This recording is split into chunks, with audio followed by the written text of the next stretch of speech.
കാള പെറ്റെന്ന് കേൾക്കുമ്പോൾ കയറെടുക്കുന്ന മലയാളികളാണ് ഏറെ. പക്ഷെ അത് അധികാരത്തിലിരിക്കുന്നവരുടെ ഭാഗത്തു നിന്നും ഉണ്ടാകുമ്പോഴാണ് നാലാൾ അറിയുന്നത്. ഇപ്പോൾ അങ്ങനെ ഒരു വാർത്തയും ട്രോളുമാണ് സോഷ്യൽ മീഡിയയിൽ തരംഗമായിരിക്കുന്നത്. കേരളത്തിൽ പ്രളയമാണെന്നും നിരവധി പേർക്ക് ജീവൻ നഷ്ടപ്പെട്ടുവെന്നും സോഷ്യൽ മീഡിയയിൽ പോസ്റ്റിട്ട കേന്ദ്രമന്ത്രി രാജീവ് ചന്ദ്രശേഖറിന് ഇരിക്കാൻ നേരമില്ല. നമ്മളെ ആരെങ്കിലും കുറ്റം പറഞ്ഞാൽ അല്ലെങ്കിൽ പരദൂഷണം പറഞ്ഞാൽ തുമ്മുമെന്ന് നമ്മൾക്ക് തമാശയ്ക്ക് പറയുന്നത് പോലെ ഇന്നലെ മുതൽ രാജീവ് ചന്ദ്രശേഖർ തുമ്മി ഊപ്പാട് വന്നിരിക്കുക. മഴക്കെടുതികൾ രൂക്ഷമാണെങ്കിലും പ്രളയ സമാനമായ സാഹചര്യം കേരളത്തിൽ ഉണ്ടായിട്ടില്ല. അധികം മരണവും റിപ്പോർട്ട് ചെയ്തിട്ടില്ല. ഈ സാഹചര്യത്തിലാണ് കേന്ദ്രമന്ത്രിയുടെ അനുശോചന സന്ദേശത്തിനെതിരെ വിമർശനവും പരിഹാസ ട്രോളുകളും സോഷ്യൽ മീഡിയയിൽ നിറഞ്ഞത്. കേരളത്തിലെ പ്രളയത്തിൽ നിരവധി പേർക്ക് ജീവൻ രക്ഷപ്പെട്ടുവെന്നറിഞ്ഞതിൽ അതിയായ ദുഃഖമുണ്ട്. പരേതരുടെ കുടുംബാംഗങ്ങളുടെ ദുഃഖത്തിൽ പങ്കുചേരുന്നു. അപകടത്തിൽപ്പെട്ടവർ എത്രയും വേഗം സുഖം പ്രാപിക്കട്ടെ എന്ന് പ്രാർത്ഥിക്കുന്നു.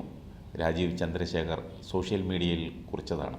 സ്വന്തമായി മുൻനിരയിൽ നിൽക്കുന്ന ഒരു ചാനലിൻ്റെ മുതലാളിയാണ് ഈ തെറ്റായ സന്ദേശം പുറത്തുവിട്ടതെന്ന് ഓർക്കുമ്പോൾ ലജ്ജ തോന്നുന്നു. വിവരങ്ങൾ അപ്പോഴപ്പോഴറിയാൻ മറ്റാരേക്കാളും സൗകര്യമുള്ള ഇയാൾ എങ്ങനെ ഒരു ജനപ്രതിനിധിയാകും?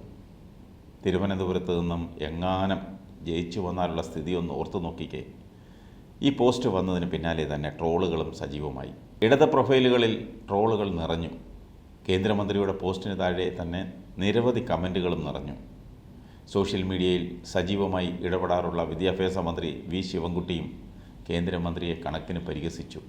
ഇപ്പോൾ കണ്ടത് 2018 സിനിമയാണെന്നും തെരഞ്ഞെടുപ്പ് കാലത്തല്ലാതെ ഇടയ്ക്കൊക്കെ ഇങ്ങോട്ട് വന്നാൽ പൂർണ്ണ ബോധം പോകാതെ രക്ഷപ്പെടാമെന്നും വിദ്യാഭ്യാസ മന്ത്രി ഫേസ്ബുക്കിൽ കുറിച്ചു. മേയർ ആര്യ രാജേന്ദ്രനും കിട്ടിയ അവസരം മുതലാക്കി പാഴാക്കിയില്ല. വിമർശനവും ട്രോളുകളും വർദ്ധിച്ചതോടെ കേന്ദ്രമന്ത്രി തന്നെ പോസ്റ്റ് പിൻവലിച്ചോടി. തെരഞ്ഞെടുപ്പിൻ്റെ വോട്ടെടുപ്പ് കഴിഞ്ഞപ്പോൾ തന്നെ കട്ടയും പടവും മടക്കി കക്ഷത്ത് വെച്ച് തിരുവനന്തപുരത്ത് നിന്നും മുങ്ങി ആശാനാണ്. പിന്നീട് ഇതുവരെ തിരുവനന്തപുരത്തോട്ട് തിരിഞ്ഞു നോക്കിയിട്ടില്ല. തിരുവനന്തപുരത്ത് പോയിട്ട് കേരളത്തിലോട്ട്. അന്ന് തെരഞ്ഞെടുപ്പ് കമ്മിറ്റി ഓഫീസ് പൂട്ടിപ്പോയതാണ്. ഒരു പ്രവർത്തകൻ പോലും അവിടെയില്ല. സോഷ്യൽ മീഡിയയിൽ പോസ്റ്റിടാൻ തിരുവനന്തപുരത്തൊന്നും വരണ്ട. ലോകത്തിൻ്റെ ഏത് കോണിലിരുന്ന് വേണമെങ്കിലും ആർക്കും പോസ്റ്റിടാം.